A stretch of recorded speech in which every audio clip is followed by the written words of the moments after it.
सर्वांची आवडती पोपटी ही आपल्या महाराष्ट्रात कोकण विभागात जास्त केली जाते. पण ही सर्वांनाच जमते असं नाही. कारण काहींची शिजल्यानंतर करपते, तर काहींची शिजल्यानंतर चिकनचा उग्र वास आणि मसाल्याचा वास असं येतं.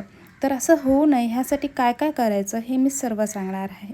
तर चला पाहूया ह्याची संपूर्ण recipe.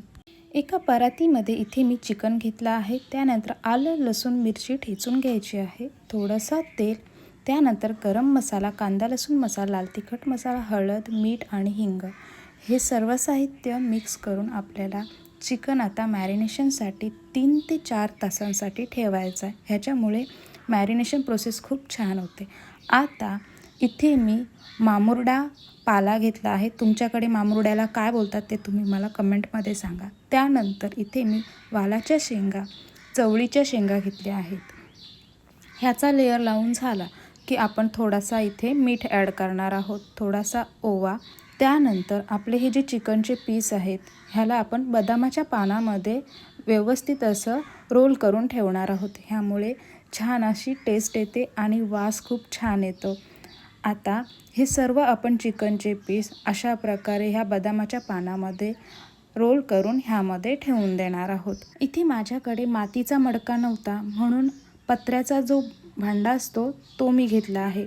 Step by step layer लावून तुम्हाला इथे जर लसूण ॲड करायचं तर लसूण ॲड करू शकता, अंडी ॲड करू शकता, रताळे, मका, तुमच्या आवडीच्या ज्या ज्या गोष्टी आहेत त्या तुम्ही इथे ॲड करू शकता. तर इथे मी आता अंड्यांचा लेअर लावून घेत आहे. त्यानंतर चिकनचा लेअर आणि त्यानंतर थोड्या शेंगा आणि मामुरडा असं तुम्ही ह्या प्रकारे हे लेयर्स लावून घ्या. आणि आता आपण हे सर्व जे आहे ते बंद करून ठेवून देणार आहोत. आता जमिनीच्या एका मोकळ्या ठिकाणी आपण जो बंद केलेला भाग आहे तो खाली आणि खालचा भाग वरती अशा प्रकारे लावून आता करपू नये ह्यासाठी 15 ते 20 मिनिटं आग लावायची. त्यानंतर जो काही कोळसा आणि ती काही हीट आहे त्याच्यामध्ये परत एकदा 15 ते 20 मिनिटं आपल्याला तसंच ठेवून द्यायचं आहे. त्यानंतर परत 10 मिनिट आपल्याला थांबून तसंच ठेवायचं आहे. त्यानंतर तुम्ही पोपटी एन्जॉय करा.